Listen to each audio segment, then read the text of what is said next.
Emang masih menarik ya ngobrolin Ya, COVID itu ya? ya. Sebelum itu, jangan lupa subscribe dulu dong. Terima kasih sudah mau menonton. Jangan lupa subscribe dulu dong. Assalamualaikum warahmatullahi wabarakatuh. Halo Bung dan Nona, ketemu lagi di channel saya Fata Pujangga dan saya juga bingung mau ngobrolin apa kali ini gitu ya. Ini Menjelang Oh. sahur. Ini bagian dari puasa kita berkualitas. iya. Kali ini saya sama Bung Alwan ini, kalau kemarin kita membahas politik milenial itu seperti apa makna politik dan sebagainya ya, tonton videonya di sini. Dan sekarang kita mau ngobrolin persoalan mungkin ada kaitannya, bukan ada kaitannya, ini kaitannya sangat erat dengan COVID-19 ya, COVID-19. Dan Emang masih menarik ya ngobrolin COVID ya, itu ya? ya itu dia. Hari ini kita narasinya terlalu dibawa ke COVID-19 terus gitu loh. Oke. Jadi narasi-narasi we are in war gitu, kita dalam Oke. masa peperangan gitu. Yang harus kita perangi ini virus dan virus corona. Padahal masih banyak virus-virus yang lain yang justru membawa kehidupan kita ini semakin terganggu gitu ya Bung ya. Ya.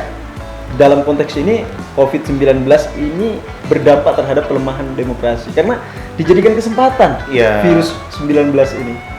Maksudnya demokrasi kemudian tercederai karena COVID, atau ada orang yang mau mencederai demokrasi menggunakan COVID. Sebenarnya gini, negara kita ini kan negara demokrasi, Mm-mm. menganut sistem demokrasi.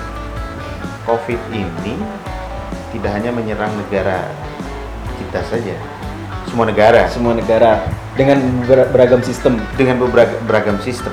Negara-negara yang menganut paham komunis, otoritarianisme itu juga mengalami COVID hari ini. Iya. Tetapi yang membedakannya adalah tata kelola penyelesaian COVID ini yang bagaimana. Mm-mm. Ini yang membedakannya di situ. Sebentar, kita berangkat dari demokrasi ya. Iya. Kita berangkat dari demokrasi. Bahwa demokrasi secara definisi atau demokrasi menjadi sebuah sistem, Mm-mm. kalau meminjam bahasanya Abraham Lincoln itu, Mm-mm. dia menyatakan bahwa demokrasi kalau menjadi sebuah sistem pemerintahan yang berangkat dari rakyat, oleh rakyat dan untuk rakyat, maka kedaulatan tertinggi itu ada di tangan rakyat. Iya. Tetapi ada beberapa pendapat juga yang mengatakan bahwa demokrasi itu bagian dari sistem sosial politik yang kemudian ingin membatasi kekuasaan dan hukum Mm-mm. guna untuk melindungi hak sipil. Iya. Nah, dalam konteks dengan COVID, kita semacam mengalami sebuah degradasi dalam proses demokrasi kita, Mm-mm. atau semacam masa transisi demokrasi kita. Dalam kondisi ini, COVID ini kan dia menyerang seluruh warga masyarakat. Iya. Mestinya demokrasi yang tadinya menjadikan rakyat sebagai raja lah kira-kira begitu ya. Kekuatan dan legitimasi dalam demokrasi itu kan rakyat. Iya. Ternyata hari ini rakyat hanya menjadi gelisah aja. Sekarang kita bisa pertanyaan sederhana, apa yang diperjuangkan oleh pemerintah hari ini? Apakah memperjuangkan kepentingan hak hidup rakyat, Mm-mm. atau hanya memperjuangkan kepentingan mereka saja? Bantuan sosial yang kemudian hari ini turun ke masyarakat sebagai bentuk legitimasi bahwa negara hadir di tengah penderitaan rakyat pun juga tidak tepat sasaran. Tidak tepat sasaran di Itu satu. lapangan. Itu satu.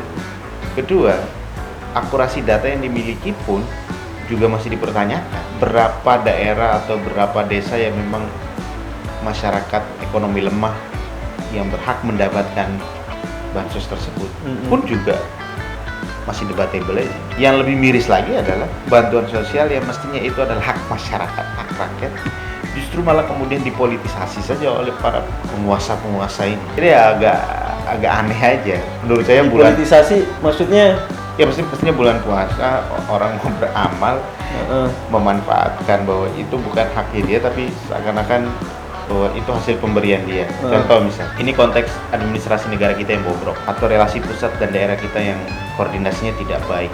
Pemerintah pusat memberikan sumbangan atau bantuan sosial kepada daerah. Nyampe di daerah beda lagi tuh bentuknya. Bukan lagi pemberian dari pemerintah, tapi pemberian dari individu bupati, wali kota atau gubernurnya. Itu kasustik banyak. Hand sanitizer dari Jakarta, logonya Mensos.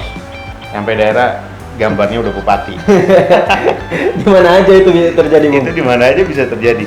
Kita lihat terakhir di Kabupaten Jember. Ya. Di Jember ini loh. Iya, itu ada di Jember karung beras itu.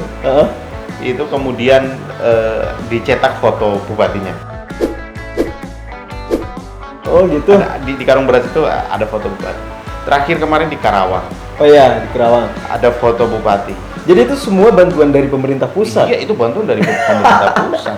Yang paling pertama itu kan di Klaten. Brengseknya ya, Kabupaten gimana Klaten itu kan juga sama.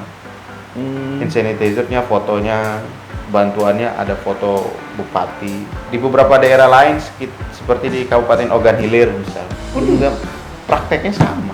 Ini yang kemudian kita tahu karena ada publikasi ya. Iya, Mungkin banyak lagi yang kita nggak tahu. Artinya demokrasi kita yang tadinya mengedepankan kepentingan rakyat, dan hari ini COVID sebagai sebuah musibah yang memang kita mengalami sebuah kegelisahan atau ekonomi kita sangat berpengaruh ya. Maka muncullah bantuan itu. Ternyata juga nggak tepat sasaran. Tepat sasaran juga. Ya itu juga ya. Jadi sebenarnya sudah ada bantuan dari pemerintah pusat ya. Iya, bantuan itu ada, tapi disalahgunakan. Ya, lalu apa yang ingin kita kritik sebenarnya? Hari ini bagi saya negara kalau mau dikritik udah nggak mempan. Udah kebal kritik ya. Maka hari ini yang ingin kita sampaikan itu adalah kita memberikan kesadaran terhadap masyarakat saja. Oh iya. Bahwa masyarakat jangan mau kemudian dijadikan objek untuk dimanfaatkan oleh para penguasa. Bahwa itu hak rakyat loh. Sebenarnya itu yang jadi persoalan ini adanya desentralisasi atau bicara tentang pemerintahan ini nggak hanya bicara tentang kekuasaan, terus wewenang dan sebagainya, tapi bicara tentang etika. Ada kebaikan, ada apa di situ ya? Artinya ya harusnya kan? Pemerintah daerah ini mengerti loh, ini bantuan untuk masyarakat, jangan di atas namakan dirinya gitu loh. Adanya pemerintahan itu kan ingin mengatur hak hidup banyak orang. Iya. Good governance itu kan salah satu tujuannya kan ingin membangun kesejahteraan. Sederhananya kan begini, Bu. Ini kita sudah musibah COVID. Ekonomi kita terguncang. Orang kemudian dalam puasa mikir sahur pakai apa, buka pakai apa, ya kan? Iya. Dan ekonomi kita semua gonjang-ganjing. Hadirlah negara untuk memberikan sumbangan. Itu kan hak mereka. Ya kasih aja sih. Kenapa harus ada level-level gitu ya? Itu satu hal. Kedua, birokrasi kita, sistem koordinasi pusat daerah kita itu harus nunggu koordinasi yang lama. Orang udah mau mati kelaparan. Terlalu banyak Aduh, dari pusat, provinsi, kabupaten, kota, terus ada kecamatan dan sebagainya. Jadi sebenarnya bansos itu dalam bentuk apa sih? Ini kan banyak, Bang. Kalau kita mau lihat bantuan sosial itu kan ada sekitar 7 pintu masuk bantuan sosial. Itu dalam bentuk PKH. Oh iya, PKH. Pendamping keluarga harapan. Ada dalam bentuk kartu sembako. Ada dalam bentuk kartu prakerja yang kita harus bayar dulu tuh. Iya, prakerja yang sebenarnya bisa belajar di YouTube. Dia bisa jadi YouTube, banyak tutorial misalnya. Iya. Tapi kita harus bayar. Ada dana desa yang dianjurkan juga harus direalokasikan. Ada bansos juga dari presiden secara sendiri ya. Oh ya. Bansos di provinsi juga banyak, di kabupaten kota juga banyak. Jadi banyak. Nah, cuman ya tadi tidak tepat sasaran akibat datanya nggak valid. Nah ini akhirnya masyarakat merasa bahwa negara kita yang menganut sistem demokrasi, sistem pemerintahan kita, tata kelola pemerintahan kita, krisis kepemimpinan politik hari ini mengarah kepada pelemahan demokrasi.